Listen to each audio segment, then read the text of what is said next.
देशाच्या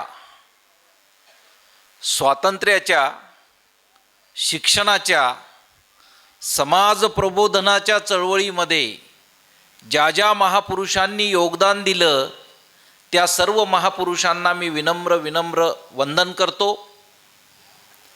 ज्ञानमाता सावित्री, राजमाता जिजाऊ, छत्रपती शिवबा, क्रांतिपिता लहूजी, राष्ट्रपिता ज्योतिबा, राजर्षी शाहूजी, विश्वरत्न बाबासाहेब, साहित्यरत्न अण्णा भाऊजी यांच्यासह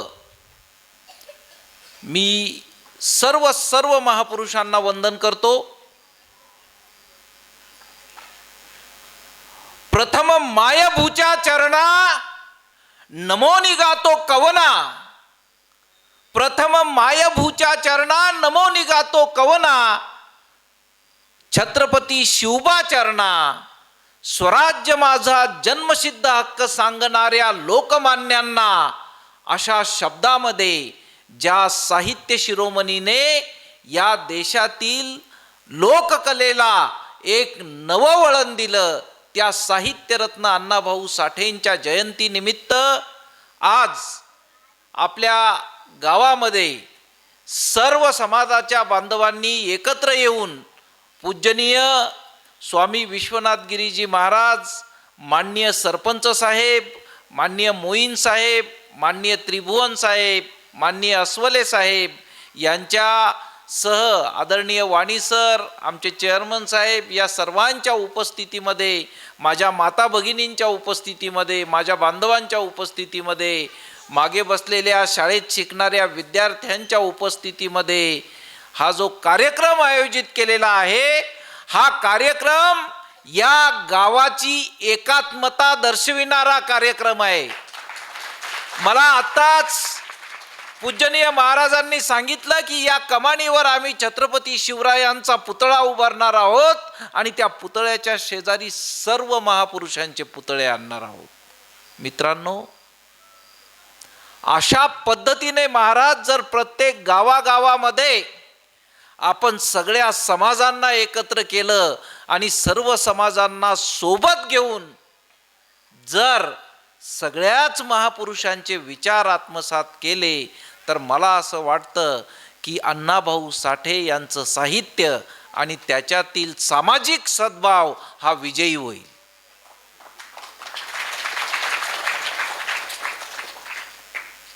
छत्रपती शिवाजी महाराजांच्या या राज्यामध्ये 18 पगड जातींना सोबत घेऊन चालण्याचा वारसा आपणा सर्वांना मिळालेला आहे.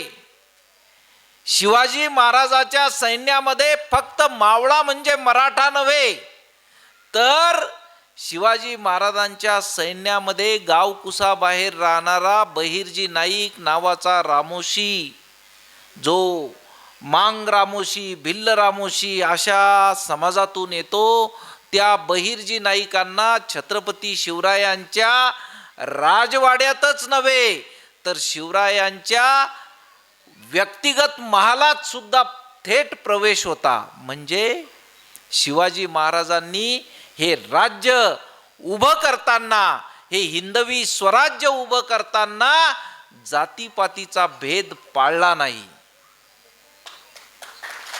हीच परंपरा पुढे घेऊन अण्णाभाऊ साठेंनी आपल्या साहित्यामध्ये सुद्धा कोण्या एका जातीला विशेष महत्त्व दिलं नाही, तर आपल्या सर्वांना या विज्ञानाच्या साक्षीने तिमिरातून तेजाकडे नेणार आहे. तमसो मा ज्योतिर्गमय, अंधारातून आपण सर्वजण या उजेडात आलेलो आहोत.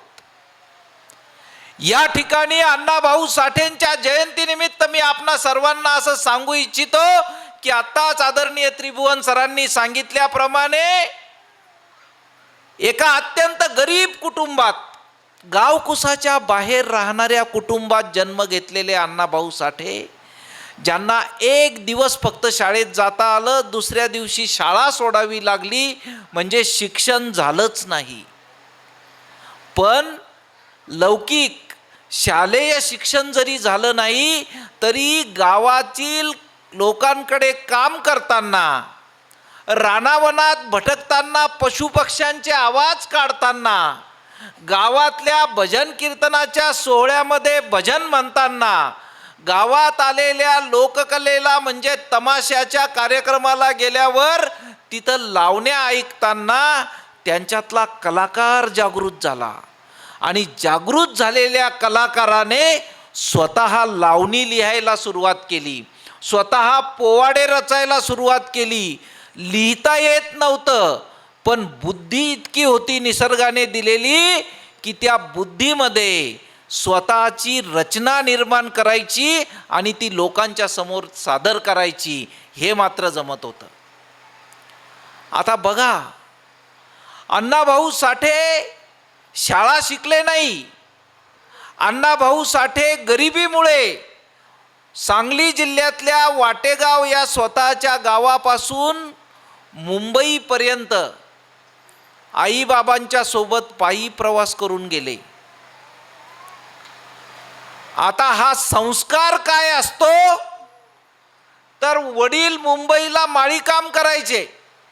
अण्णाभाऊंचे वडील मुंबईला माळी काम करायचे. आईने सांगितलं की या ठिकाणी अण्णा काही आता मोठं चांगला राहू शकत नाही, तुम्ही आम्हाला सगळ्यांना मुंबईला घेऊन जा. आणि ते आले, सगळ्यांना मुंबईला घेऊन जायला निघाले. जर आपल्याला मुंबईला जायचं असलं तर आपण बसने मुंबईला जाऊ, आपण रेल्वेने मुंबईला जाऊ, आपण विमानाने मुंबईला जाऊ, परंतु त्याच्यासाठी लागणारा पैसा गरीब भाऊराव साठेच्या घरात नव्हता. त्यांनी मुंबईला तर जायचं, पण पैसा नाही. जवळच रेल्वे स्टेशन होतं महाराज कराडला. कदाचित त्यांनी ठरवलं असतं तर रेल्वेने विदाऊट तिकीट मुंबईपर्यंत जाऊ शकले असते, पण त्यांना आपल्या मुलाला शिकवायची होती इमानदारी. कष्टाने काम करू, उपाशी पोटी राहू, पण बेईमानी करणार नाही, हा पहिला धडा अण्णाभाऊला मुंबईच्या प्रवासात मिळाला. ते गावापासून मुंबईपर्यंत पायी चालत गेले, पण बेईमानीने विदाऊट तिकीट प्रवास करून गेले नाही. तिथं गेल्यानंतर अण्णाभाऊंना कामं मिळाली. पडेल ती कामं करत करत त्यांचा गरिबीचा संसार सुरू झाला. वयाच्या 16व्या 17व्या वर्षी गिरणी कामगार म्हणून काम मिळालं. गिरणीमध्ये काम करत असताना त्या ठिकाणी अन्याय जे होत होते, आता त्रिभुवन सरांनी जे सांगितलं, त्या ठिकाणी गिरणीच्या मालकाकडून जे अन्याय होत होते, त्या अन्यायाच्या विरोधात अण्णाभाऊंनी पोवाडा रचला. आणि गिरणीतून काम करून बाहेर आल्यावर चौकात चहा प्यायला उभे राहायचे सगळे कामगार. त्या कामगारांच्या समोर अण्णाभाऊंनी तो पोवाडा रचून दाखवला, गाऊन दाखवला. आणि मग कळलं की एक 17 वर्षाचा मजूर आहे, कामगार आहे, आणि तो अत्यंत पहाडी आवाजात पोवाडा गातोय. आणि त्या पोवाड्यामध्ये मालकाच्या, भांडवलदाराच्या, पैसेवाल्यांच्या विरोधात आणि गोर गरीब कामगाराच्या बाजूने तो मोठ्या त्वेषाने बाजू मांडतोय. सगळे कामगार एक झाले. अण्णाभाऊंना पुन्हा पुन्हा पोवाडा म्हणायला लावला. आणि मग हळूहळू अण्णाभाऊ कामगारांच्या जगामध्ये लोकप्रिय होऊ लागले. अण्णाभाऊंना अनेक गिरणीच्या समोर बोलावलं जाऊ लागलं. त्या ठिकाणी अण्णाभाऊ अन्यायाच्या विरोधात पोवाडे रचू लागले. पण अन्यायाच्या विरोधात पोवाडे रचता रचता एका मित्रानं सांगितलं की अरे अण्णा, तू इतके छान पोवाडे रचतो, ते लिहून काढ. मला लिहिता येत नाही. त्या मित्राने लिहायला शिकवलं. हळूहळू लिहायला शिकले. सुरुवात केली पोवाड्यांनी, लावण्यांनी. आणि आता मी जे बोललो, लावणीमध्ये एक गणगवळण असते आणि ती गणगवळण कधी गणपतीला तर कधी कुणाला तरी अर्पण केलेली असते. अण्णाभाऊंनी तिथली पद्धत बदलली. आपल्या देशावर इंग्रजांचं राज्य होतं. अण्णाभाऊंना लोकांच्या मनामध्ये स्वातंत्र्याची बीज पेरायची होती. अण्णा भाऊंनी ती गणगवळण गणपतीच्या प्रति आदर कायम ठेवून ती गणगवळण भारत मातेला अर्पण करायची ठरवली. म्हणजे लोक तमाशा बघायला येत होते. आता तुम्ही सगळेजण लहानपणी कधीतरी तमाशा बघलेले आहेतच.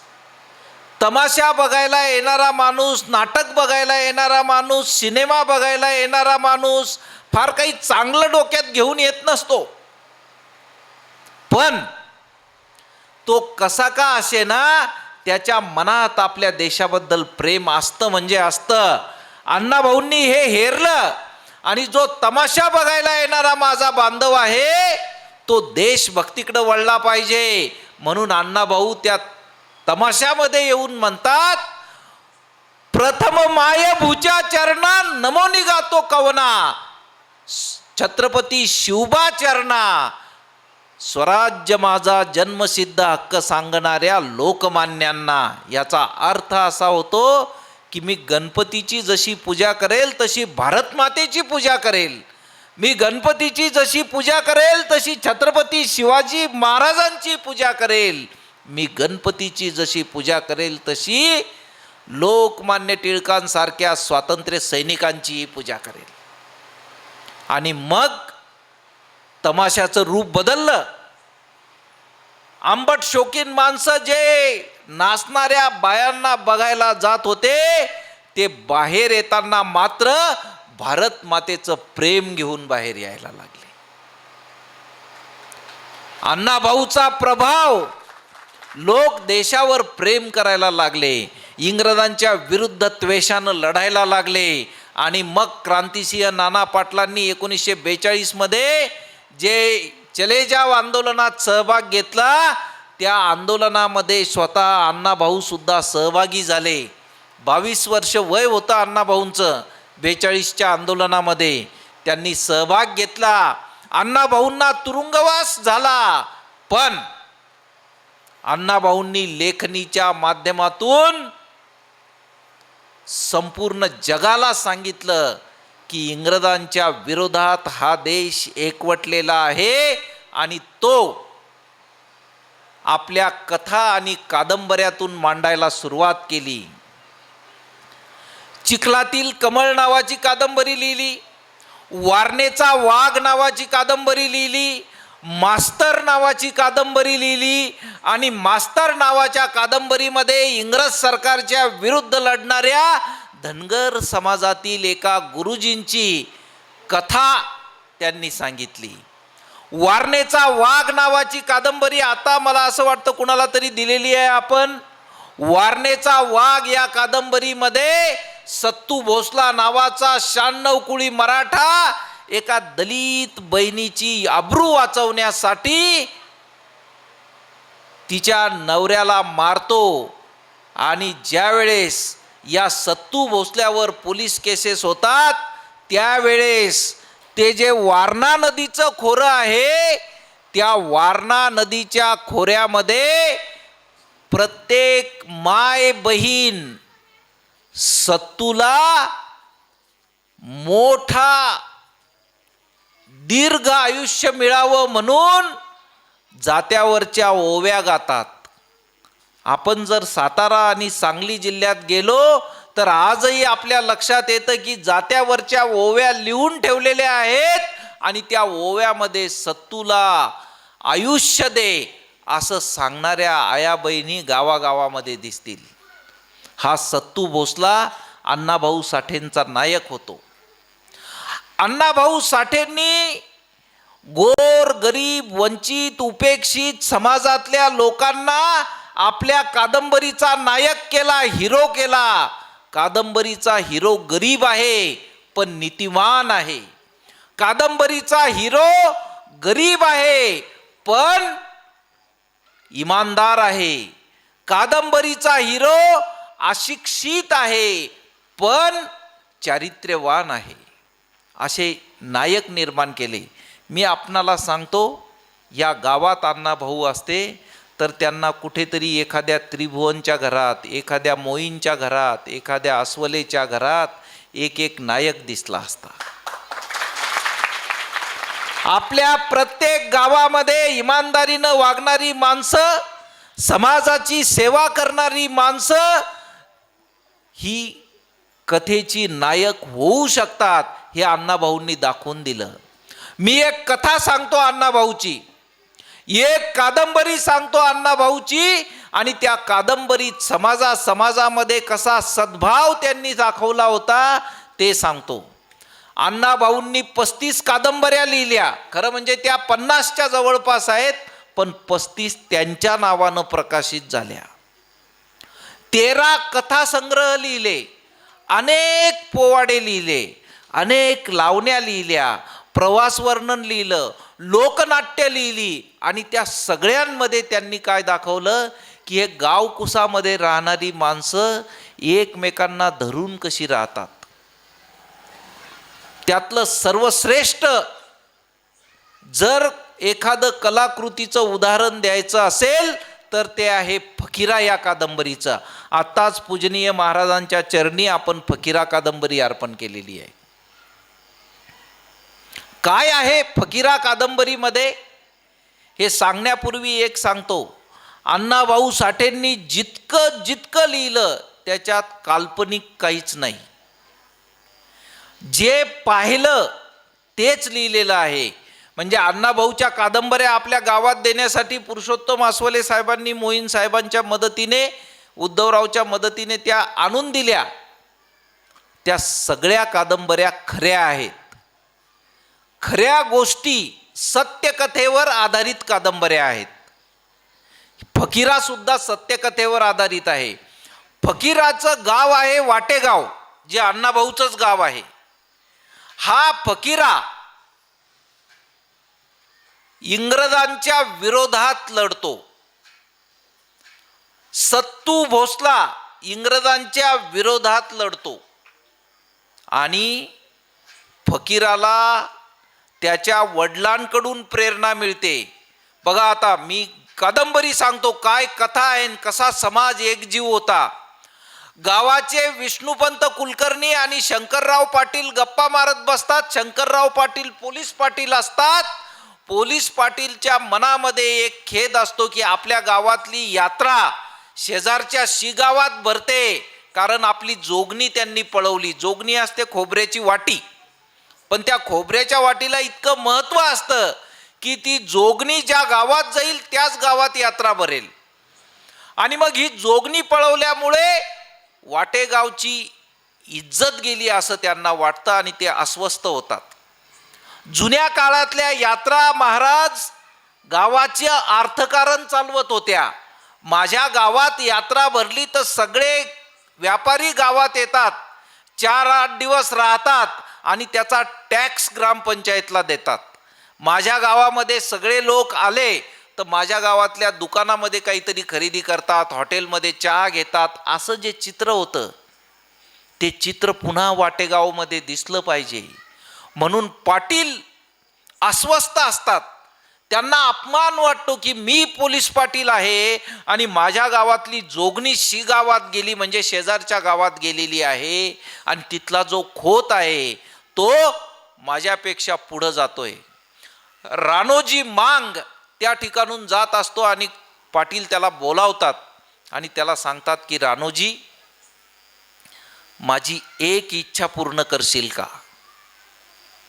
तर पाटलाची इच्छा म्हणजे काय? राणोजी, त्यांना ती शिरसावंदे असते, ते म्हणतात पाटील तुम्ही फक्त शब्द टाका. आणि पाटील सांगतात की आता शिगावची यात्रा आहे, आपल्या गावाची जोगणी शिगावच्या लोकांनी धोका देऊन पळवून नेलेली आहे. ती जोगणी म्हणजे ती खोबऱ्याची वाटी या पालखीमध्ये वाहून नेत असतात. ती जोगणी जर तू आणून दिली तर तू खरा वाटेगावचा भूमिपुत्र होशील. राणोजी ते पण घेतात, यात्रेत जातात. त्या जोगणीच्या भोवती हत्यारबंद, हातात तलवारी असलेल्या 25 जणांचा पहारा असतो. ती जोगणी पालखीत ठेवलेली असते. त्या पालखीमध्ये एक तबक असतं, आणि त्या तबकामध्ये, त्या ताटामध्ये खोबऱ्याची वाटी असते, ज्याला जोगणी म्हणतात. ती जोगणी उचलायची आहे. बाजूला 25 तलवारधारी सैनिक आहेत आणि आजूबाजूला प्रचंड गर्दी आहे. त्या गर्दीतून ती जोगणी घेऊन पळायचं आणि आपल्या गावाच्या सीमेच्या आत यायचं, हे राणोजीचं ध्येय असतं. राणोजी त्या गर्दीत घुसतात. हळूहळू गर्दी ओलांडत क्रॉस करत पालखीच्या जवळ जातात. जवळ जाऊन नाचत नाचत पुढे चालत हळूहळू त्या तलवारधारी 25 तलवारधारी सैनिकांची नजर चुकवतात. हळूच जोगणीला हात घालतात, खाली बसतात. पालखी पुढे जाते. राणोजी मागून पुढे निघतात आणि धावत सुटतात. पण त्यांना धावताना बघितल्यावर मात्र कुणाच्या तरी लक्षात येतं की हा माणूस धावत का असेल, आणि मग तो का धावतो म्हणेपर्यंत राणोजी ओढा ओलांडतात.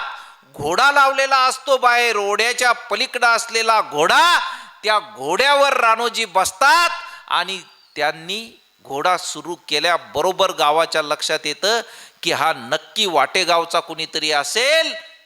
त्यांच्या मागं गावातले लोक लागतात आणि मग गावात त्या काळात घोडे होतेच. गावातले 4 घोडे त्यांच्या मागं धावत सुटतात. जोगणी राणोजीच्या हातात. राणोजीचा घोडा एकदम वाऱ्याच्या वेगाने धावायला लागतो आणि त्याच्या मागे 10 घोडे शिगावचे पाठलाग करत असतात. राणोजीच्या घोड्याचा प्रचंड वेग, वाऱ्यासारख्या वेगाने आणि जीवाच्या आकांताने, गावावरील प्रेमाने राणोजी धावत सुटतात. घोडा धावत सुटतो आणि आपल्या गावाच्या सीमेमध्ये येतात. परंतु गावाच्या सीमेमध्ये आलेल्या राणोजीला, आता तुमच्या गावाच्या सीमेच्या आत तुम्ही आले की समोरच्या गावाचा अधिकार संपतो, असा त्या काळातला गावाचा नियम होता. आपण कबड्डी खेळतो ना, कबड्डी खेळत असताना आपण ती जी रेषा ओला आखून दिलेली असती, ती रेषा घेऊन इकडं आल्यावर तो माणूस पकडतो का आपल्याला? नाही पकडत. अगदी त्याच पद्धतीनं तुम्ही गावाची सीमारेषा ओलांडली की तुम्हाला त्याने पकडायचं नाही, हे ठरलेलंच असतं. पण शिगावचा खोत धोका देतो. राणोजी गावाच्या माळावर आलेला असतो आणि वाटेगावच्या हद्दीत आलेल्या राणोजीला शिगावचा खोत मागच्या बाजूने भाला फेकतो आणि घोड्याला खाली पाडतो. घोडा खाली पडल्यावर राणोजी खाली पडतात. राणोजी खाली पडल्याबरोबर राणोजीच्या लक्षात येतं की आता हे येणार आणि माझ्या हातातली जोगणी घेणार. राणोजी ती खोबऱ्याची जोगणी स्वतःच्या तोंडात टाकून घेतात. खोत येतो. राणोजीच्या हातात जोगणी दिसत नाही. राणोजी खाली पडलेले आहेत. खोताचा संताप होतो. खोत तलवार काढतो आणि राणोजीचं मुंडकं छाटून टाकतो. छाटलेल्या त्या मुंडक्यामध्ये दाताच्या आत जोगणी असते आणि एकदा माणसाचा जीव गेला की दात काही केल्या उघडता येत नाहीत. पण इकडे हा गोंधळ सुरू असताना वाटेगावची माणसं सुद्धा माळावर आलेली असतात आणि ते डोळ्यानं बघतात की आपल्या गावाच्या हद्दीत आलेल्या राणोजीला धोका देऊन खोतानं पाडलेलं आहे. आणि मग ते पाहताना सगळेजण एकत्र येतात आणि म्हणतात की खोताने आगळीक केली, खोताने चूक केली. आमच्या गावाच्या हद्दीत आलेली राणोजीच्या हातातली जोगणी खोत नेण्याचा प्रयत्न करत होता, पण खोताला जोगणी सापडलेलीच नसते, कारण जोगणी दातात अडकलेली असते. मग दोन्ही गावाचे पंच बसतात आणि असं ठरतं की खोत गुन्हेगार आहे, खोत अपराधी आहे, खोताकडून चूक झालेली आहे. वाटेगावला जोगणी परत मिळते. यात्रा भरायला लागते, पण ती यात्रा भरण्यासाठी राणोजी मांगाला आपल्या गावासाठी बलिदान द्यावं लागतं. आणि मग हे बलिदान, गावात आक्रोश सुरू होतो. महारवाड्यात, मांगवाड्यात लोक ओक्साबोक्शी रडायला लागतात, कारण त्यांचा तारणहार राणोजी गेलेला असतो. ते सगळं गाव सुतक पडल्यासारखं राहतं. आणि मग शंकर पाटील उभे राहतात. शंकर पाटील गावाला सांगतात की माझ्या माय बहिणींनो, माझ्या गावकऱ्यांनो, माझ्या शब्दासाठी, विष्णुपंत कुलकर्ण्यांच्या शब्दासाठी राणोजीनं बलिदान दिलेलं आहे. या कुटुंबाची जबाबदारी, राणोजीचे वडील असतात दौलती, त्यांचा मुलगा असतो फकीरा, त्याचा लहान भाऊ असतो, आणि विधवा, राणोजीची विधवा माऊली असते. ते सांगतात या कुटुंबाची जबाबदारी आजपासून शंकर पाटलाची जबाबदारी राहील. हे गावातल्या पाटलाने गावासाठी बलिदान दिलेल्या वंचित समाजातल्या बांधवाची घेतलेली जबाबदारी असते. आजच्यासारखं खोटं आश्वासन नसतं ते. आज एखादा नेता येतो, मी रस्ता करून देतो म्हणतो, आणि नंतर 10 वर्ष 5 वर्ष तो येतच नाही. रस्त्यावर खड्डे आहेत का खड्ड्यातला रस्ता आहे काहीच कळत नाही. पण त्या काळातल्या शंकर पाटलांनी आपला शब्द पाळला. महाराज, एक दिवस राणोजीची विधवा पत्नी कुणाच्या तरी खळं मागायला जात असते आणि समोरून शंकर पाटील आपल्या गाडीमध्ये 10-50 पोते भरून घरी जात असतात खळ्याचे. ते समोर बघतात की ही दौलतीची सून आहे, म्हणजे राणोजीची विधवा पत्नी आहे. ते तिला विचारतात, तू दौलतीची सूनबाई आहे का? ती म्हणते हो. इकडं कुठं चालली? ती म्हणते चौगुल्याच्या शेतात. तुला काय गरज आहे चौगुल्याच्या शेतात जायची? चाल परत जा. पाटील दरडावतात. पाटलाचा आवाज मोठा असतो. त्या माऊलीला वाटतं आपलं काहीतरी चुकलं. ती डोक्यावरचा पदर अजून वर घेते आणि गावात घराकडे जाते. ती घाबरते. पाटलाची बैलगाडी त्या माऊलीच्या मागे मागे जाते, राणोजीच्या विधवा माऊलीच्या मागे मागे जाते, आणि पाटील तिच्या, खरं म्हणजे पाटील कधीच महारवाड्यात मांगवाड्यात जात नसतात. असंच असतं ना, असंच असतं ना. पण हे शंकर पाटील वाटेगावचे तो जातीभेद विसरतात. त्यांच्यावर छत्रपती शिवाजी महाराजाचे संस्कार असतात. ते मांगवाड्यात जातात, बैलगाडी त्या घरासमोर उभी करतात, त्या झोपडीसमोर बैलगाडी उभी करतात. आता त्या आवाज पाटलाचा मोठ्या आवाजात म्हणतात, दौलती बाहेर आहे. तोही घाबरतो. त्याचं वय 70 वर्ष, पण ते घाबरतात. 60 वर्षाचे वयाचे दौलती घाबरतात. ते म्हणतात, अरे आपल्या सुनेकडून काहीतरी चुकलं. ते घाबरत घाबरत येतात, हात जोडतात. पाटील काय म्हणत असतील? दौलती, आज तू माझी इज्जत कमी केली. पाटील काय झालं? अरे ही राणोजीची बाई ना? ते म्हणतात हो पाटील. आभाळातून राणोजी माझ्याकडे पाहत असेल तर मला तो लबाड समजत असेल. आभाळातून राणोजी माझ्याकडे पाहत असेल तर मला तो बेईमान समजत असेल, कारण मी शब्द दिला होता राणोजीला. याच्या नंतर जर राणोजीची बाई घराच्या बाहेर निघली तर याद राख दौलती, तू शंकर पाटलाचा शब्द मोडलास. दौलतीलाही कळत नाही पाटलाने कोणता शब्द दिला होता. शंकर पाटील गाडीतून खाली उतरतात, मागच्या बाजूने जातात. बैलगाडीवरची जी धान्याची ज्वारीची पोती आहेत, 1 पोतं 2 पोतं 3 पोतं खाली टाकायला लागतात. आणि टाकताना सांगतात की जोपर्यंत शंकर पाटील जिवंत आहे तोपर्यंत माझ्या घरच्या शेतातलं खळं झाल्यावर पहिली पोती राणोजीच्या घरात येतील, माझ्या घरात नाही. 5 पोते टाकल्यावर दौलती समोर येतात आणि म्हणतात की पाटील बस झालं, माझ्या घरासाठी 5 पोती वर्षाला पुरी होतात. बघा शंकर पाटलाच्या मनाचा मोठेपणा, की माझ्या शब्दाखातर जीव दिलेल्या कुटुंबाची जबाबदारी मी सांभाळेल. ते ज्वारीचे पोते बैलगाडी रिकामी करायला निघतात, पण त्या दौलतीची इमानदारी पहा. 5 पोते झाल्यावर तो दौलती म्हणतो की माझ्यासाठी 5% पुरे, 5 पोते पुरे, याच्यापेक्षा जास्त मला नको. भावांनो, आता तर अशी परिस्थिती आहे की एखाद्याने जर सांगितलं की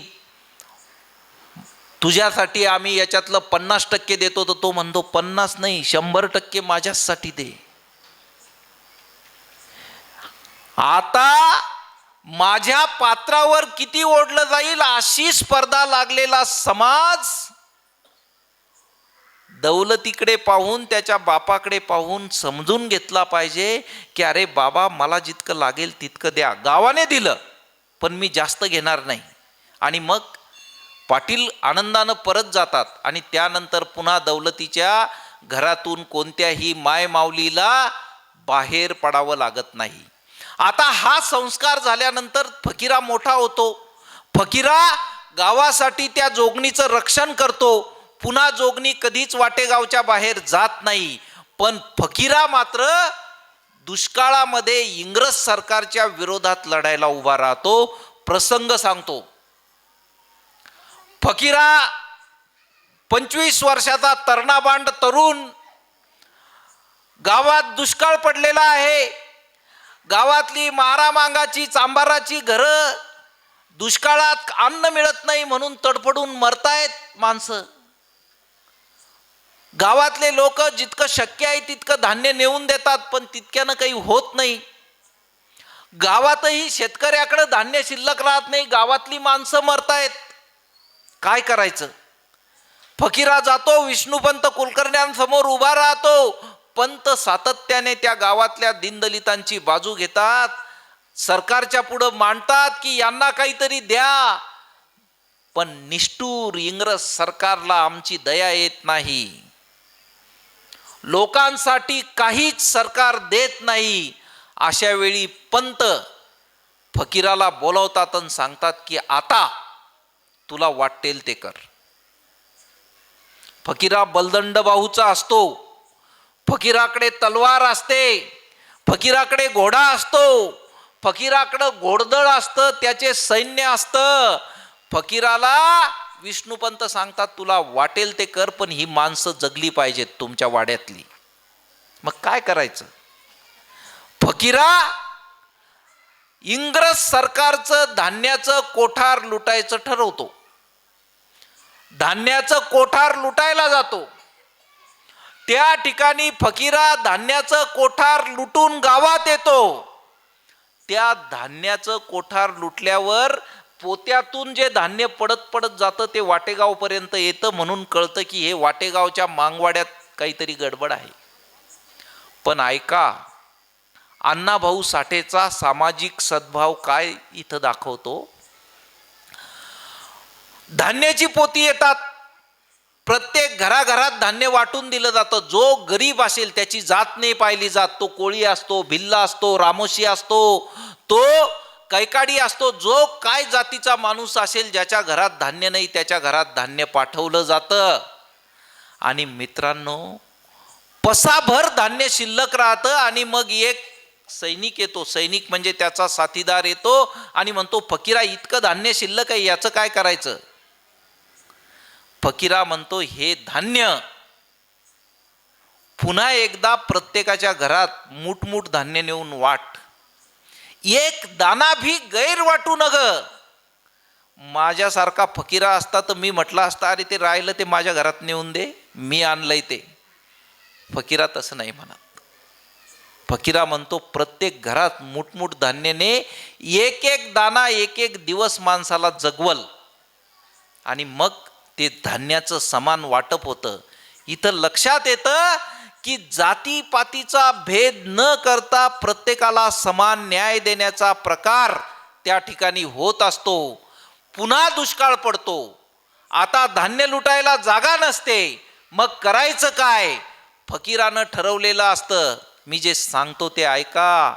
अण्णाभाऊ साठेच्या साहित्यात काय आहे? इथं समानता आहे. धान्य वाटताना सामाजिक समानता आहे. पण आता धान्य लुटून जमणार नाही. आता फकीरा बेडस गावच्या खजिन्यावर चालून जातो. तिथं महाराज इंग्रज सरकारचा खजिना असतो. त्या खजिन्यामध्ये सोनं नाणं असतं, भरपूर दागिने असतात. ते सोनं नाणं लुटायचं आणि गावात आणून लोकांना वाटायचं आणि वाटलेल्या सोन्या नाण्याच्या मदतीनं लोकांनी जीवन जगायचं, म्हणजे ते विकायचं आणि धान्य आणायचं. जातो फकीरा, फकीरा जातो गावात दवंडी देऊन खजिना लुटतो. तुम्ही ऐका, गावात दवंडी देऊन खजिना लुटतो की आज मी खजिना लुटायला येणार आहे. रॉबिन हुड नावाची कथा कोणी ऐकली असेल. सगळ्यांना सांगून सांगतो की मी इंग्रजाचा खजिना लुटायला चाललो. आता होतं काय की गावातली जी लोक आहेत ती फकीराला पकडायला येणार असतात. फकीरा काय करतो, त्या बेडस गावच्या खजिन्याच्या जवळ एक गुरांची मोठी छावणी असते. त्या छावणीतल्या सगळ्याच्या सगळ्या जनावरांची ते कापून टाकतात दोर आणि ते सगळे जनावरं गावात सोडून देतात. इतके जनावरं गावात जातात की त्या गावातल्या येणाऱ्यांची तिकडेच हे होते. आणि हे मग दगडांचा मारा करतात. एकीकडं दगडांचा मारा असतो आणि दुसरीकडं खजिना लुटायची प्रक्रिया सुरू झालेली असते. सगळा खजिना लुटून होतो. आणि आता माझ्याकडं बघा सगळेजण, खजिना लुटून फकीरा बाहेर येतो त्यावेळेस त्या बेडस गावच्या खजिन्याचा जो रखवालदार असतो त्याला मठाधिपती म्हणतात. तो मठपती एका दरवाजाजवळ असे हात करून उभा असतो. म्हणजे फकीराला वाटतं की मी सगळा खजिना लुटला आणि हा इथं दरवाजाजवळ उभा आहे, याचा अर्थ काय असेल, इथं जास्त खजिना असेल. फकीराच्या डोक्यात खजिना, फकीराच्या डोक्यात सोनं, फकीराच्या डोक्यात लूट. त्याला वाटतं इथं जास्त खजिना असेल. तो त्याला पकडतो आणि धरून त्याची कॉलर पकडून, म्हणजे त्याच्या खांद्याला पकडून त्याला बाजूला करतो. आता फकीरा 25 वर्षाचा तरणाबांड आणि ते मठपती विचारा 50-60 वर्षाचा माणूस, यांना पकडल्याबरोबर ते लडपडत खाली जाऊन पडतो, ओट्याच्या खाली पडतो. फकीरा एक लात मारतो दरवाजाला, दरवाजा उघडतो. दरवाजाच्या आत खजिना असतो. पण कशाचा खजिना असतो?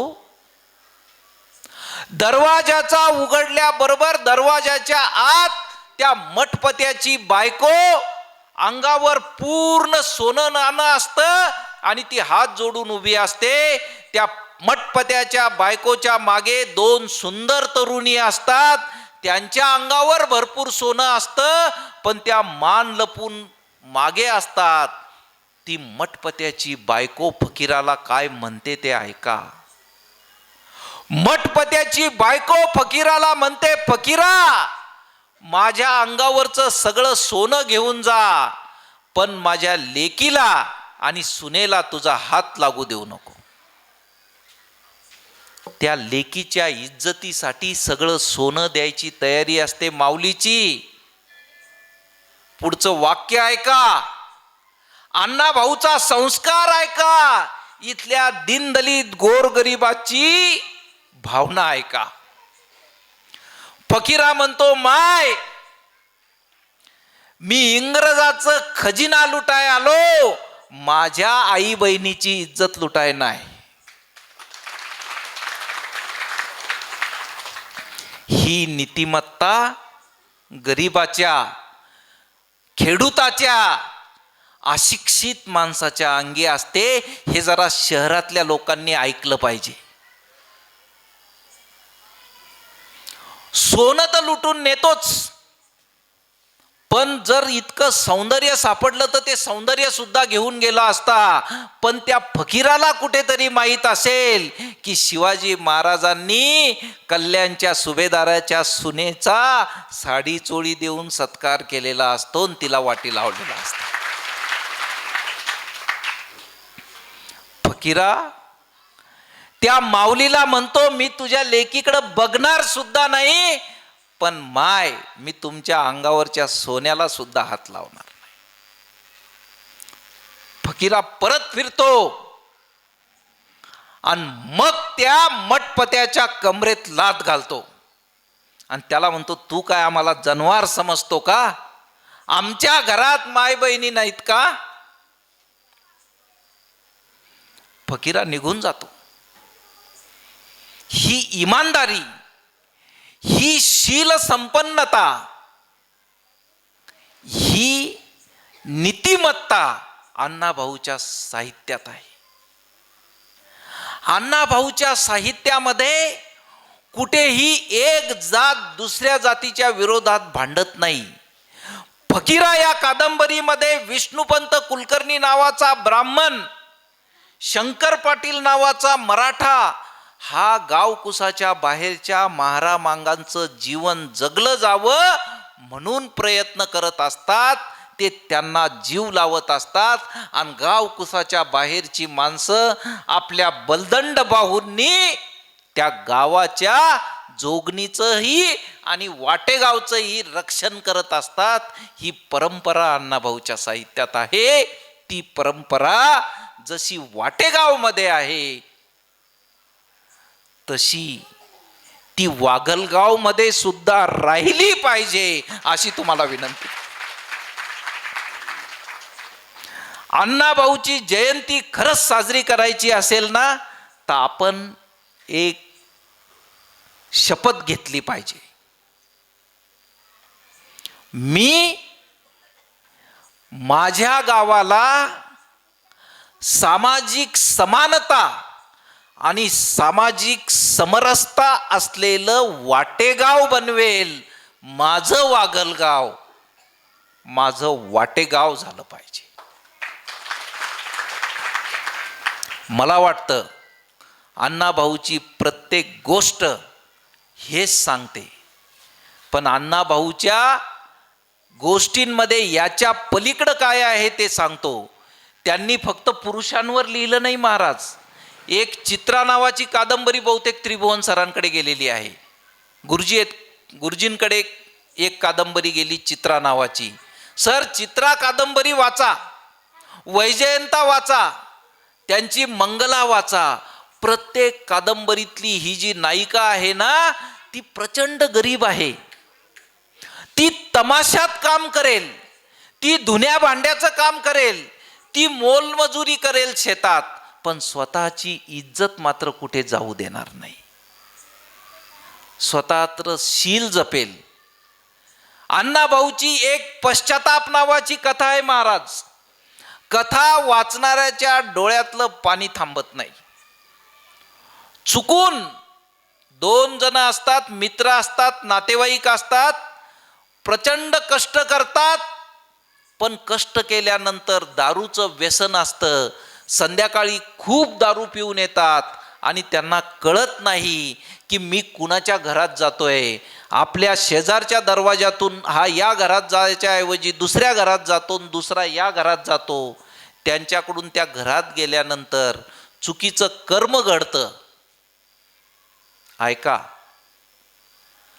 दारूचं व्यसन इतकं वाईट असतं की त्याला मी कुठं झोपतो हे सुद्धा कळत नाही आणि त्याच्याकडून पाप घडतं. पण पाप घडल्यावर दुसऱ्या दिवशी सकाळी झोपेतून उठल्यावर काय होतं ते बघा, ऐका. त्यांच्या लक्षात येतं की माझ्याकडून मोठं पाप झालंय.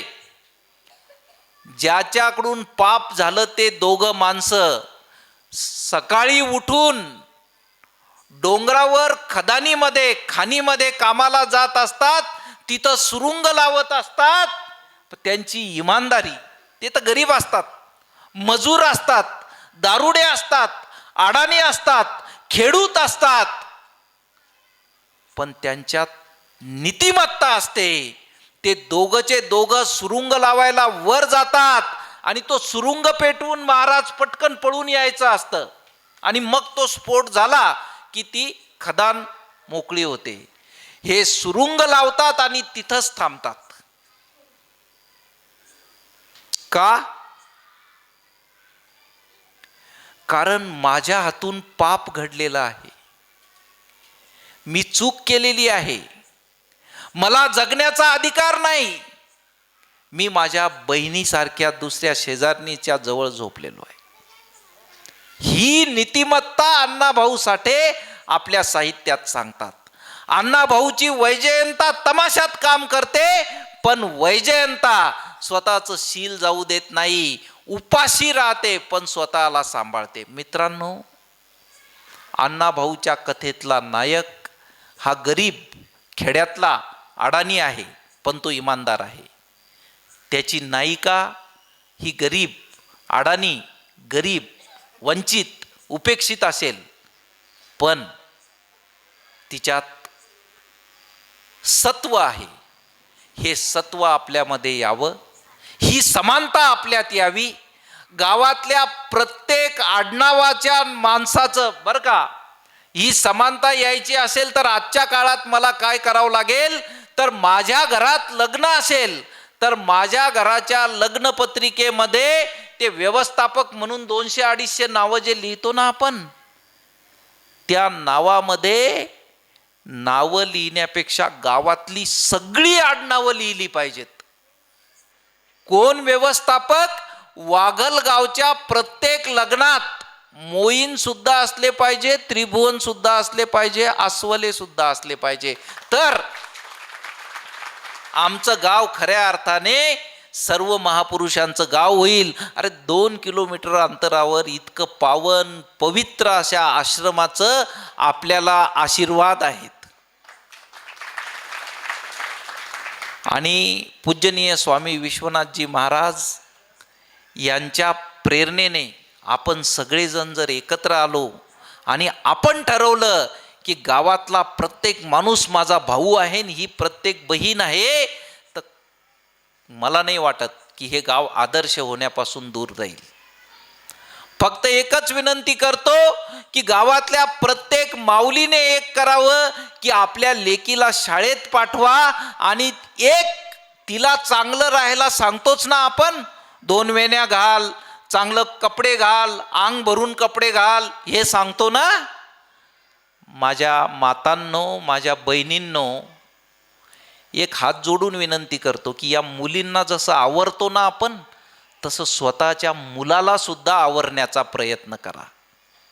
या लेकी बाळी सुरक्षित राहायच्या असतील तर माझे ते मुलं मागं बसलेले आहेत ना, त्यांना सांगावं लागेल की गावातली प्रत्येक मुलगी तुझी बहीण आहे, तिच्या रक्षणाची जबाबदारी तुझी आहे. या गावात फकीरा जन्माला यावा जो आया बहिणींचं रक्षण करेल, अशी प्रार्थना करतो, वंदना करतो आणि थांबतो. धन्यवाद. जय अण्णाभाऊ, जय भीम, जय लवजी.